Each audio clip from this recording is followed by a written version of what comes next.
Say yes to new beginnings. Yes. Say yes to new standards of excellence. Yes. Say yes to engaging reportage with a difference. Yes. Introducing Yes International Magazine.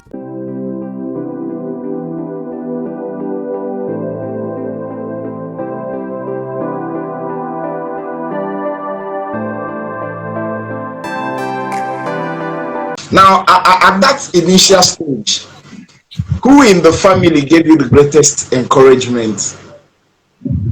It would be the late Anna Tugage. Okay.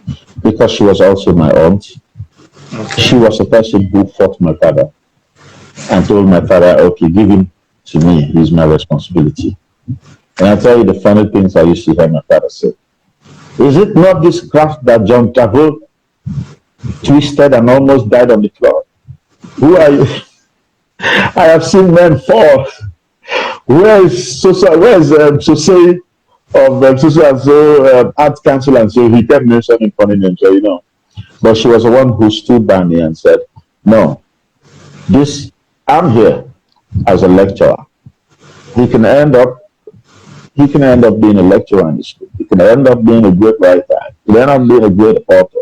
Look at the likes of Wole Soyinka. So she was the one who stood and said, I would like you to recount, your first major outing as an entertainer and what the experience was like. That was like a John Player Dance Championship. Okay. The one you won? Unless specifically you're talking about acting. Okay. But if you say as an entertainer, that would be almost more than 45 years ago, 45 years ago, thereabout, let me put it that way. It was exhilarating. It was out of this world. It was exciting. It was fulfilling. Of course, my folks didn't know.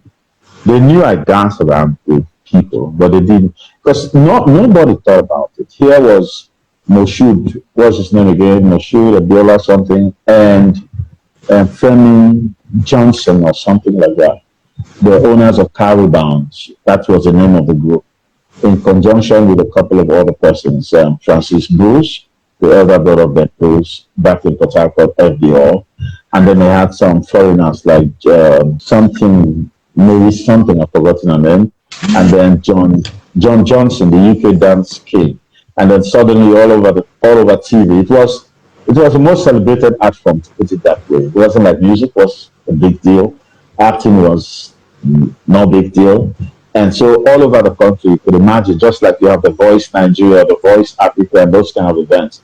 And then you go around and say, oh, first prize is so and so, the winner goes to Malibu in Spain. I said it was fun. It was the only form of celebration at the time. Okay. So I said it was the only form of celebration, and all we heard all over the country was a form, register, you stand a chance to win this amount of money. 1,500 naira then, which was like half the price of the Beetle car. And then you go to Spain, you go to Malibu. And so my friends gathered money, and then we went, bought the form, filled out the form. And then I went to the venue and I saw all these foreigners from the US and from the UK.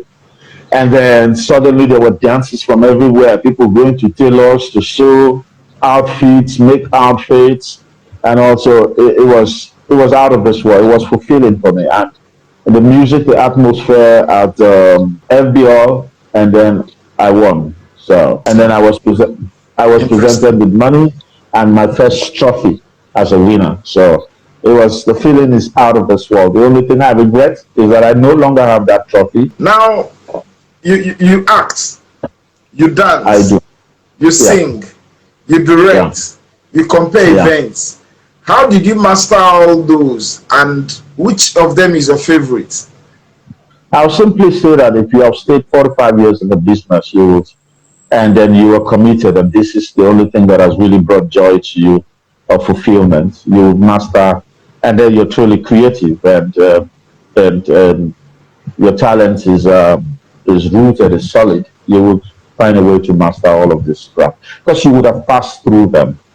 I can't say exactly what is my favorite. I think I've just been gifted with being able to do almost everything. And that's because I've also spent time learning these things. There are other things that I've also not been able to do. I want to be able to handle the camera in the future and so on. I want to be a full cinematographer. I'm a filmmaker now, I'm a director, but I also want to be able to handle the camera and tell my pictures, my story myself, shooting my pictures myself. So there's a lot.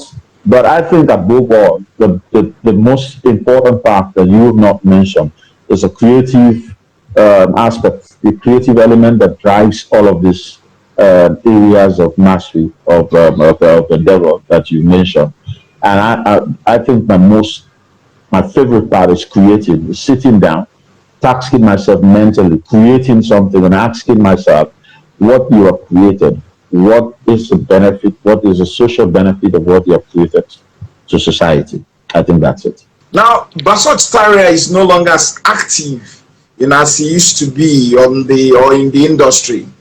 What exactly happened? Are you have you diversified into some other things, or you just decided to step back a bit or a Now, little? I'm very active. When I was chasing every script, I chased them because I depended on them. I depended on the scripts to feed me. Now I can find other ways of making ends meet. So I can't afford to chase every script. I can only sit back and let the script come to me and interpret the script to the best of my ability. So I'm not at that place when I needed 10 scripts to put food on the table again.